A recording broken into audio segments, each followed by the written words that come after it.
성도 여러분, 안녕하셨습니까? 오늘 아주 강한 한파가 찾아왔었는데 이렇게 성도님들 모두 건강하게 뵙게 해주신 하나님 은혜에 감사를 드립니다. 우리 우홍정 장로님을 뵙고 있노라면 그 한마디가 생각이 납니다. 노장은 살아있다. 네, 노년의 때까지 배움의 끈을 놓지 않으시는 그 모습이 어떤 젊은이들의 어떤 그 현란하고 그 빠른 어떤 것보다도 또 묵직하게 우리의 가운데 은혜가 다가오는 것 같습니다. 감사합니다. 오늘 저는 하나님 안에서 나의 정체성을 찾으라라는 제목으로 오늘 말씀 은혜를 나누려고 합니다. 성도 여러분, 정체성이란 무엇을 의미합니까? 정체성 무슨 뜻이죠? 제가 만약 여러분에게 여러분의 정체성은 무엇입니까? 라고 묻는다면 여러분 무엇이라고 대답하시겠습니까? 일단 정체성의 사전적 의미를 찾아보니까요, 정체성이란 어떤 것과 자신을 동일시하는 것이래요. 그래서 누군가 나에게 당신의 정체성은 무엇입니까? 혹은 당신은 누구입니까? 라고 물어봤을 때 나는 누구누구입니다 라고 얘기했을 때 그 가로 안에 들어가는 게 곧 내가 생각하는 나의 정체성이라는 겁니다. 그래서 만약에 저는 목사입니다 얘기하면 제가 생각하는 저의 정체성은 무엇인 거예요? 네, 목사인 것이고요. 저는 뭐 아빠입니다 이렇게 얘기한다면 제가 생각하는 제 가장 첫 번째 정체성은 뭐가 되는 겁니까? 아빠가 되는 것이죠. 우리 태교교회 성도님들께서 생각하시는 여러분 자신의 제 첫 번째 정체성은 무엇입니까? 누군가가 여러분에게 당신은 누구입니까? 어떤 사람입니까? 당신의 정체성은 무엇입니까? 라고 묻는다면 여러분의 첫 번째로 대답할 수 있는 여러분의 정체성은 무엇입니까? 뭔가 이건 들렸으면 재치를 안시길 예수재림교인이겠다. 좋습니다. 은혜로운 대답입니다. 어떤 한 연구를 보니까요, 우리나라 근로자의 평균 퇴직 연령이 몇 세라고요? 49세래요. 이게 2015년 통계청 조사에 의한 자료입니다. 평균 퇴직 연령이 50세가 채 되지 않아요. 그렇다면 오늘 우리나라의 평균 수명은 몇 년일까요? 60대요? 네? 82세 정도 된다고 합니다. 근데 이게 벌써 2013년 기준으로 한국인의 평균 수명이 82세였는데 2년마다 1세씩 늘어나는 추세를 보고 있다고 합니다. 그러니까 지금 만약 이 추세대로였다면 2019년에는 적어도 평균 수명이 한 84세 정도 된다는 것이죠. 그러면 은퇴 후에 몇 년을 더 살아야 된다는 겁니까? 최소 30년 이상을 살아야 된다는 거예요. 여러분, 만약에 여러분 아까 제가 드린 질문에서 여러분은 누구십니까? 여러분의 정체성은 무엇입니까? 라고 질문을 했을 때 만약에 여러분의 머릿속에서 가장 먼저 생각난 것이 만약에 여러분의 직업이라면 상당히 곤란할 수가 있어요. 왜 그렇습니까? 내가 은퇴한 뒤에 아직 살아야 할 시간이 한참 더 남았는데 내 정체성이 어떻게 되는 거예요? 딱 두 자르듯이 잘려 나간 거예요. 그 이후로는. 그래서 이 김정훈이라는 문화심리학자라는요, 그의 책에서 어떻게 얘기를 했냐면요, 심리적 정년 퇴직의 평균 연령이 48.2세래요. 아까랑 크게 다르지가 않죠. 49세였으니까요. 그토록 위세당당하던 이들도 은퇴하는 그 순간부터 바로 헤맨다. 정년 이후에는 자신의 존재를 확인할 방법이 거의 없다. 그래서 한국 남자들은 뭐가 사라지는 걸 가장 두려워한다고요? 명함이 사라지는 것을 가장 두려워한다. 사회적 지위로 자신의 존재를 확인하는 것처럼 불안한 일은 없다. 사회적 지위는 언젠가 반드시 사라지기 때문이다. 그래서 만약에 내가 내 정체성을 사회적 지위, 내가 어느 회사의 이사, 아니 어느 회사의 뭐 과장, 뭐 이런 사회적 지위로 나의 정체성을 찾고자 노력한다면 언젠가 반드시 그 사회적 지위는 사라질 수밖에 없기 때문에 우리의 삶에 혼란이 생긴다는 것입니다. 의미가 사라진다는 거예요. 그 이후에는. 그래서 남자들이 그토록 정말 혈기왕성하게, 어떻게 보면 정말 세상이라도 정복할 것처럼 그런 혈기로 살아가다가 딱 은퇴하는 순간 2, 3년 지나지 않아서 어떠한 모습을 보게 됩니까? 불과 2, 3년밖에 지나지 않은 것 같은데 굉장히 그 전과는 달라진 것만 같은 그런 모습을 보게 되는 것이 이런 이유에 있다는 것이죠. 자, 그래서 우리의 정체성, 나의 정체성 오늘날 무엇인가라고 질문했을 때 우리 그리스도인들, 특별히 재림 성도들이 가져야 할 진정한 정체성은 어디에 있는가? 그 질문을 좀 드려보고 싶습니다. 그리고 이 나의 참된 정체성을 어디서부터 그리고 누구로부터 찾을 수 있는지에 대한 것에 대하여 한번 그 답을 찾아보려고 합니다. 여러분, 2015년도 마카오 공예품 경매장에 이 송대 정효백자 미인침이라는 것이 올라왔습니다. 이게 되게 작아요. 크지 않습니다. 근데 이게 마카오 경매장에서 얼마에 팔렸을까요? 563억에 팔렸답니다. 그리고 명나라 희귀술잔이 있는데요. 작죠? 네, 작죠. 이건 얼마에 팔렸을까요? 380억에 팔렸어요. 이 잔 하나가. 여러분, 근데 이것들은 다 누군가가 용도에 맞게 뭐 한 거예요? 비저 만든 것이죠, 그죠? 네. 그래서 우리가 뭐 흔히 쓰는 식기들 뭐 밥그릇이니 국그릇이니 접시니 뭐 쟁반이니 뭐 이런 것들은 다 이런 용도, 이러한 이 그릇의 정체성은 누가 결정을 합니까? 그 그릇을 만든 장인이 결정합니다. 사실은 정체성이라는 것은 가만 생각해 보면 내가 획득하거나 내가 얻는 것이 아니라 나를 만든 자에 의하여 결정되는 거예요, 사실은. 그래서 내 정체성이 내가 선택하는 것이라기보다 부여받는 것이라는 이 사실을 인식하는 건 굉장히 중요하다는 것입니다. 왜냐하면 내 노력으로 내가 얻은 정체성은 언젠가 그 사회적 지위가 끝났을 때, 언젠가 내가 뭔가를 실수해서 잘못했을 때 다 먹을 수밖에 없기 때문에 그렇습니까?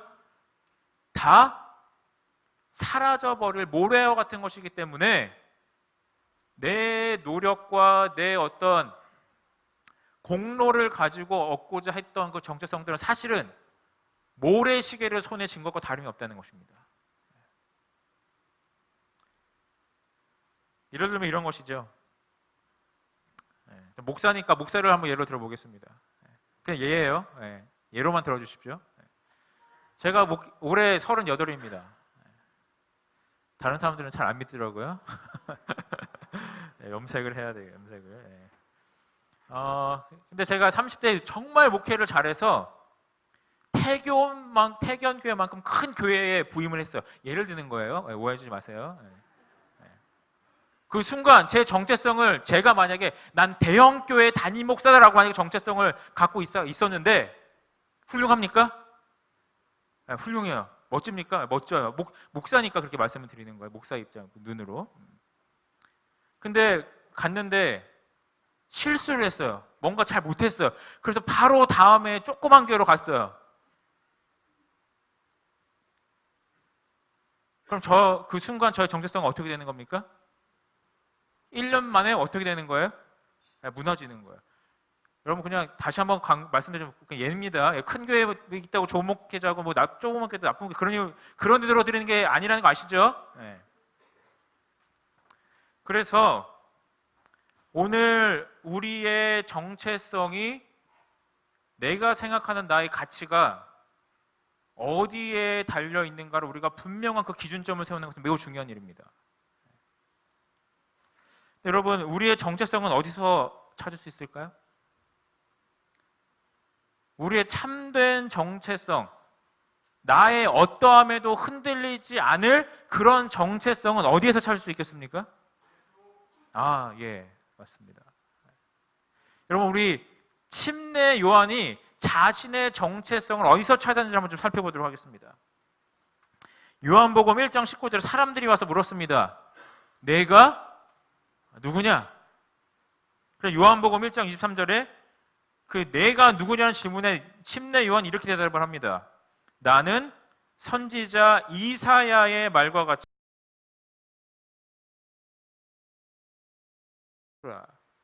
지금 침례 요한의 정체성, 자신이 생각하는 자신의 정체성은 무엇입니까? 나는 광야에서 외치는 자의 소리다. 자기의 정체성을 이렇게 딱 얘기를 했어요. 근데 그 정체성의 출처가 어디입니까? 출처가 어디예요? 선지자 이사야의 말과 같이.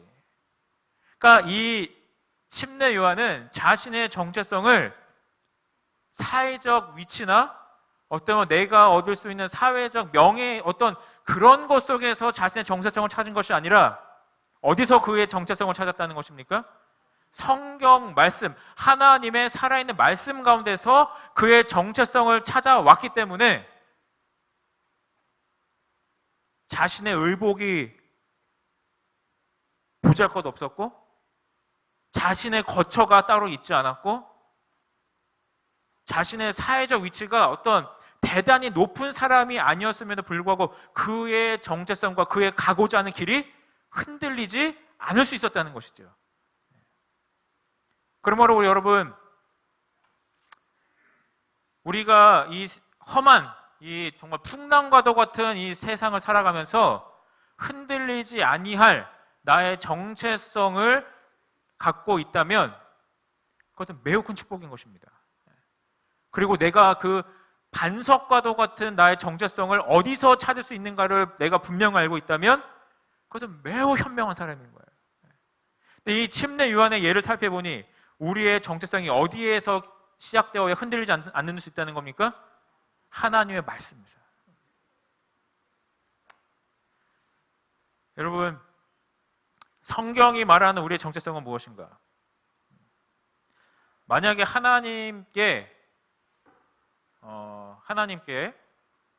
하나님께서 생각하시는 저의 정체성은 무엇입니까? 라고 묻는데 하나님 뭐라고 말씀하실까요? 하나님은 저를 무엇이라고 생각하시나요? 저는 그 첫 번째가 이것이라고 생각합니다. 하나님께서 우리를 무엇 하셨습니까?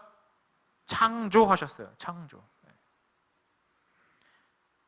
하나님은 자신을 우리의 아버지로 창조주로 스스로를 정의하셨고 그분의 그 정의하심에 의해 우리는 무엇이 되었습니까? 그분의 피조물이자 그분의 자녀가 되었습니다. 맞습니까? 이것은 나의 어떠함에 의하여 결정된 것이 아니라 하나님의 행동과 하나님의 행위로 인하여 결정된 것이에요. 맞습니까? 그래서 하나님께서 성경에 수차례 수도 없이 우리에게 말씀하시는 것들이 있는데 그 성경절을 좀 우리 함께 읽어보도록 하겠습니다. 시작. 보라, 아버지께서 어떠한 사랑을 우리에게 베푸사 하나님의 자녀라 일컬음을 받게 하셨는가. 너희가 다 믿음으로 말미암아 그리스도 예수 안에서 하나님의 아들이 되었으니 내가 영을 전하노라. 여호와께서 내게 이르시되 너는 내 아들이라. 오늘날 내가 너를 낳았도다. 그러나 우리에게는 한 하나님 곧 아버지가 계시니 만물이 그에게서 났고 너희는 다시 무서워하는 종의 영을 받지 아니하였고 양자의 영을 받았으므로 아바 아버지라 부르짖느니라. 하나님 아버지와 그리스도 예수 우리 주께로부터 은혜와 긍휼과 평강이 내게 있을지어다. 좀만 더 읽겠습니다. 시작. 하나님 곧 우리 아버지께 세세 무궁토록 영광을 돌릴지어다. 아멘. 그리스도께서 하나님 곧 우리 아버지의 뜻을 따라 이 악한 세대에서 우리를 건지시려고 우리 죄를 위하여 들으셨으니 너희가 아들인 거로 하나님이 그 아들의 영을 우리 마음 가운데 보내사 아바 아버지라 부르게 하셨느니라. 아멘. 여러분, 성경이 말하는 하나님의 말씀이 처음부터 끝까지 동일하게 계속해서 말씀하시는 우리의 첫 번째 정체성이 무엇인가라면 하나님은 우리를 창조한 창조주이시자 우리의 하나님 아버지시고, 그러므로 우리는 그분의 무엇이라는 겁니까? 아들이 되었고 그분의 딸이 되었다는 것이 성경이 우리에게 가르쳐주는 우리의 가장 근본적이고 가장 중요하며 그 무엇도 흔들 수 없는 절대적인 정체성을 기억하고 우리에게 말하고 있습니다. 맞습니까?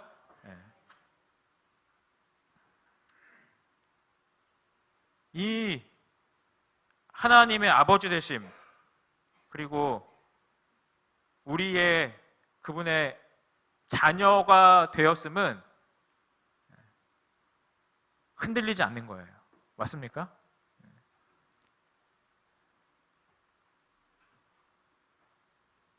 얼마 전에 수능이었죠. 한 2, 3주 전에가 수능이었는데, 수능을 잘 보면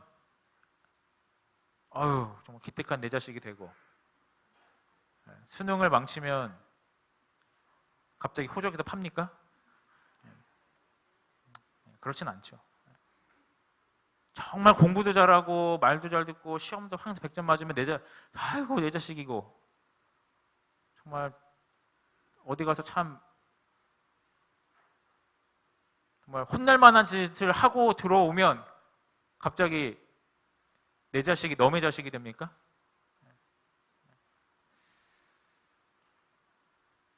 이 부모 자식의 관계는 자녀의 어떠함에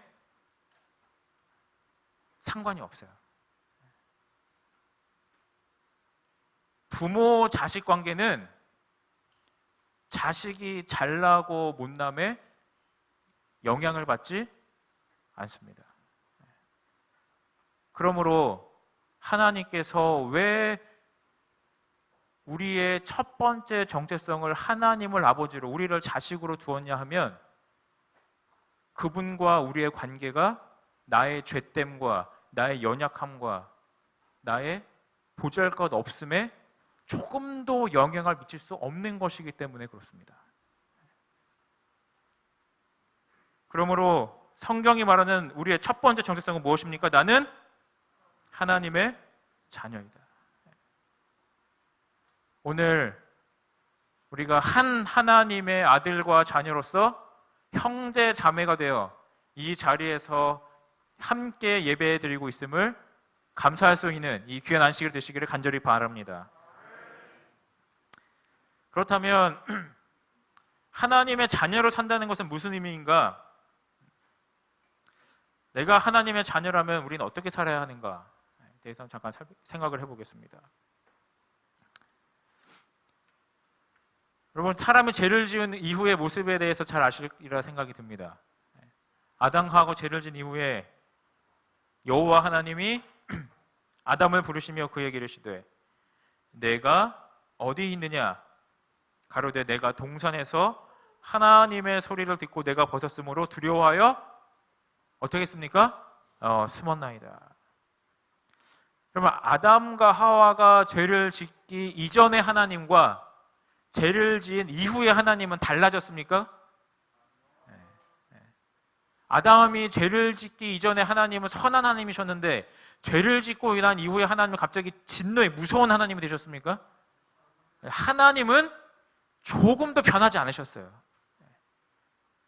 하나님은 언제나 동일하신 하나님이고 영원하신 하나님이고 변함없으신 사랑의 하나님이신데, 그 죄를 지은 순간 누가 변하기 시작했습니까?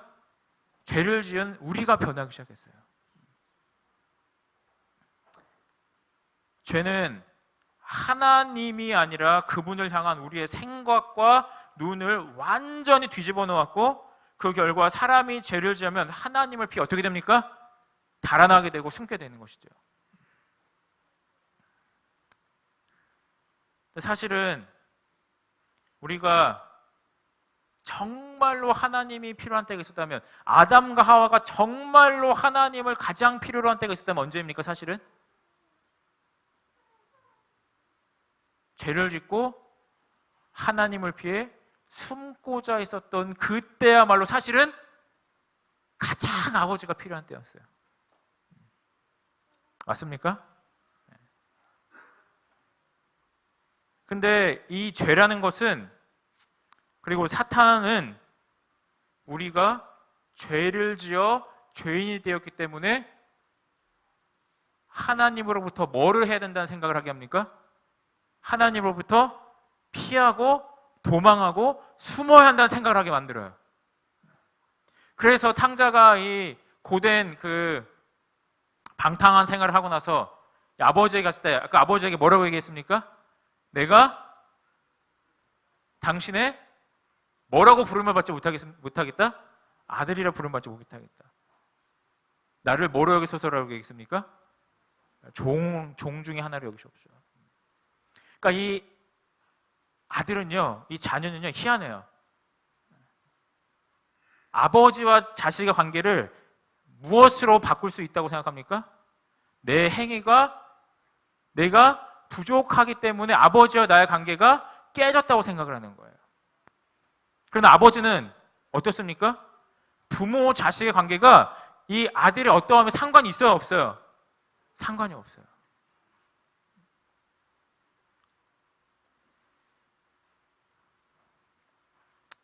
우리가 소위 잘 알고 있는 10계명이 있습니다. 하나님께서 우리가 이 10계명을 잘 지킬 것으로 기대하고 주셨을까요? 어떻게 생각하십니까? 우리가 이 10계명 다 잘 지켜서 우리의 힘으로 이 10계명 잘 순종해서 하나님께 좋은 아들, 하나님께 정말 훌륭한 딸이 될 수 있을 것이라 기대하고 그렇게 되기를 바라는 마음으로 이 10계명 주셨을까요?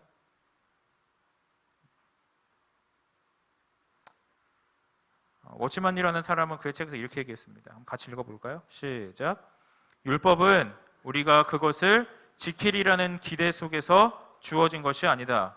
율법은 우리가 그것을 위반하리라는 것을 완전히 알고 있는 가운데서 주어진 것이다.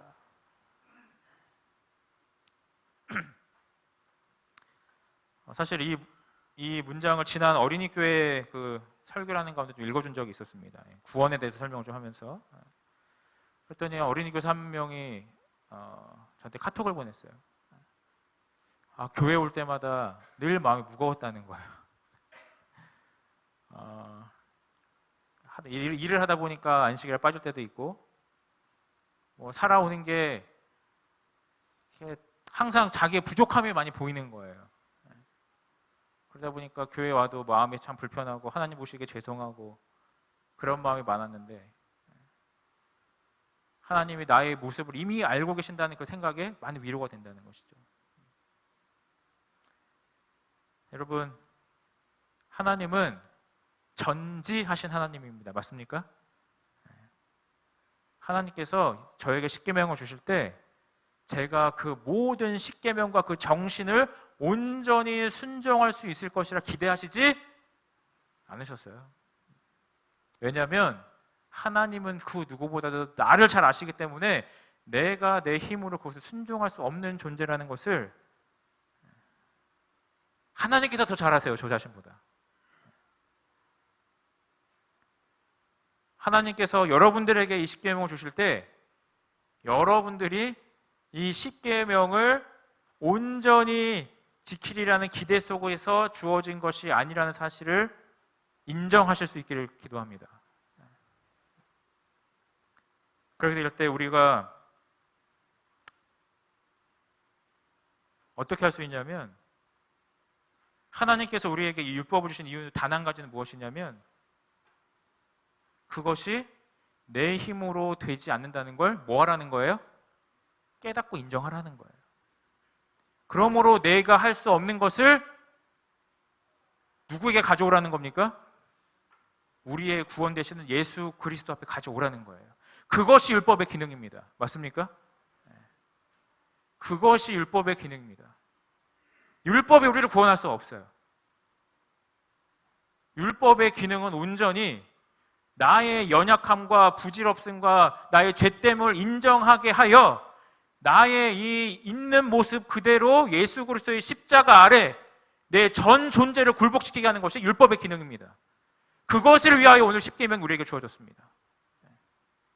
그리고 하나님의 은혜로 그것이 되어지는 경험 속에서 하나님을 향한 더 큰 의지와 하나님을 향한 더 깊은 신뢰를 쌓아가는 것이 성화의 과정임을 믿습니다.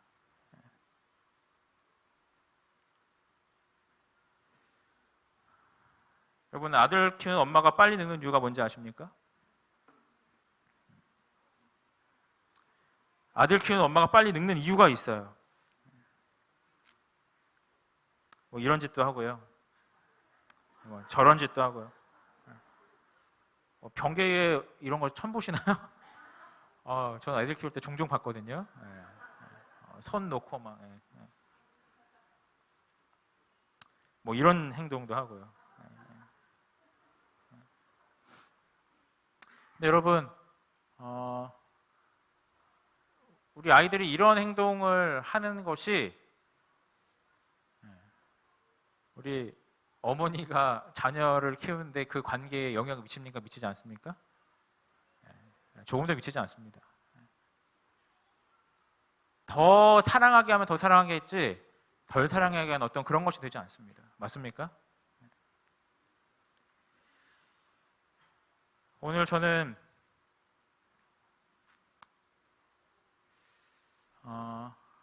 말씀을 좀 드리면서 오늘 저의 이 부족한 말씀이 여러분의 어떤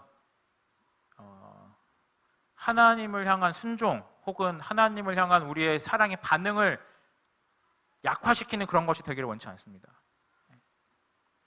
그러면 우리가 그냥 있는 대로 살고 죄 지을 때마다 그냥 가면 되고 그래서 우리의 이 죄된 행위들을 어떤 격려하는 그런 것이 되기를 조금 더 원치 않습니다. 다만 우리의 현실을 인정하기를 원하는 것이죠.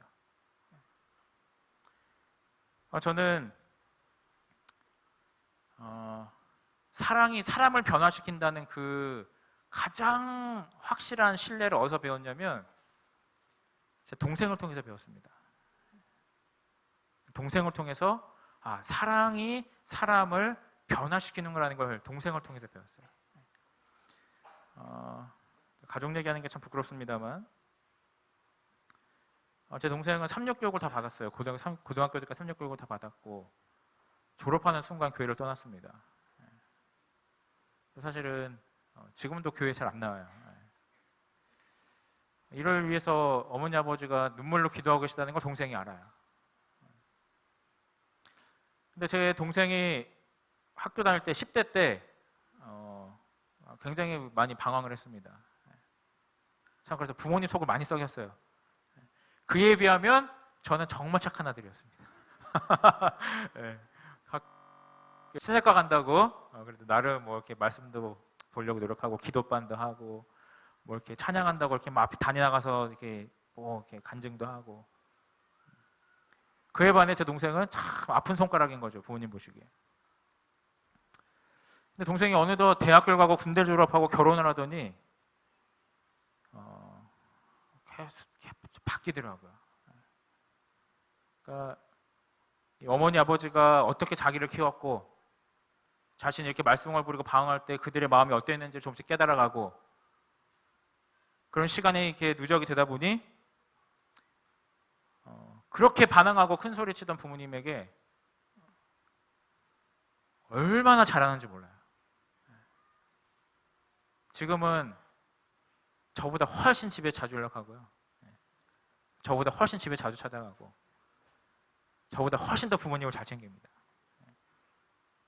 한때는 제가 나름 잘하는 아들이었는데 순서가 좀 바뀌었어요. 여러분, 사랑이 들어오면 하나님의 무조건적인 그 은혜가 우리 속에 찾아오면 절대로 바뀌지 않을 것 같던 죄인이 변화되기 시작합니다. 하나님의 무한하신 그 희생의 무게가 우리에게 느껴지기 시작하면 그것으로 인하여 나는 죽었다 깨나도 할 수 없었던 것 같은 그 하나님의 말씀대로 사는 일이 되어집니다. 그래서 영감의 글에서는 이렇게 말씀을 하셨습니다. 같이 읽고 마치겠습니다. 시작. 사랑은 그 본질에 있어서 파급적이며 그 활동에 있어서 조용하나 큰 악을 정복하는 데 있어서는 강하고 힘차다. 사랑의 영향력은 녹이고 변화시킨다. 그것은 사악한 자들의 생애를 사로잡을 것이며 다른 모든 방법이 실패할지라도 그들의 마음을 감화시키는 일을 할 것이다. 아멘. 여러분, 우리가 죄를 짓기 이전이나 죄를 짓기 이후나 하나님께서 우리를 향한 그분의 사랑은 변함이 없으시고 그분도 변함이 없으십니다. 다만 우리의 죄됨이 하나님 아버지를 향한 나의 눈을 뒤집어 놓았을 뿐이에요. 오늘 하나님의 사랑이 온전히 우리 가운데 거하셔서 하나님을 향한 우리의 눈이 떼어지고 회복될 수 있기를 간절히 기도합니다. 그래서 하나님께로 우리가 있는 모습 그대로 나아가고 그분의 사랑이 우리 가운데 들어와서 하나님의 그 선하신 바대로 우리도 따라 살아갈 수 있는 그 능력이 우리 가운데 거할 수 있기를 간절히 바라면서 말씀을 드리겠습니다.